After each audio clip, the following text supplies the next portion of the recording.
மீனம் மீனராசிக்காரர்களுக்கு ஆரம்பத்திலேயே ஒரு நல்ல இடத்துல தான் சந்திரன் கொஞ்சம் வலிமையான இடத்துல தான் இருக்கிறாரு. பெரிய கஷ்ட நஷ்டங்கள் எதுவும் இல்லை. சந்திராசிரமம் முடிந்ததற்கு பிறகு 9, 10, 11ஆம் இடங்கள்ல வந்திருக்கிறாரு.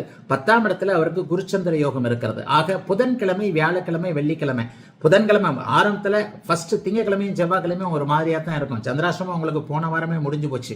அப்ப திங்கக்கிழமையும் செவ்வாய்க்கிழமையும் கொஞ்சம் டல் அடிச்ச மாதிரி இருப்பீங்க. எங்கே என்ன எதை எப்படி பாக்குறது அப்படின்னு சொல்லிட்டு.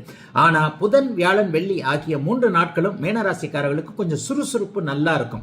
10ஆம் இடத்துல சந்திரன் குருச்சந்திர யோகத்துல ஓரளவிற்கு நல்ல அமைப்புகள்ல இருப்பது என்பது ஒரு பெரிய யோகத்தை கொடுக்கக்கூடிய ஒன்று. ஆகவே எந்த ஒரு சூழ்நிலையிலும் மீனராசிக்காரர்கள் மனதை தளர விடாமல் வேலை, தொழில், வியாபாரம், விவசாயம் போன்ற அமைப்புகள்ல அனைத்தையும் நல்ல விதமாக பார்க்கக்கூடிய ஒரு யோக வாரமாகவே இந்த வாரம் அமைஞ்சிருக்குதுங்க. பெரிய கஷ்ட நஷ்டங்கள் இருக்காது. ஜன்மச்சனினால இளைஞர்கள் சிலருக்கு கொஞ்சம் அப்படியே மன வருத்தங்கள் இருக்கக்கூடிய தன்மைகள் இருந்தாலும் கூட எதையும் சமாளிக்கக்கூடிய அளவிற்கு இந்த வாரம் கிரக நிலைகள் இருக்கின்றன. 9 குடையவர் 9ஆம் இடத்தை பார்த்து 10 குடையவர் 10ஆம் இடத்தை பார்க்கின்ற ஒரு தர்ம கர்மாதிபதி யோகம் இப்போது செயல்பட இருக்கிறது. ஆகவே கவலைகள் எதுவுமே இல்லாம குடும்பத்தில் ஏதாவது சின்ன சின்ன பிரச்சனைகள் இருந்தாலும் அப்படியே அட்ஜஸ்ட் பண்ணி போகக்கூடிய அமைப்புகள் தான் மீனராசிக்காரர்களுக்கு இருக்கிறது.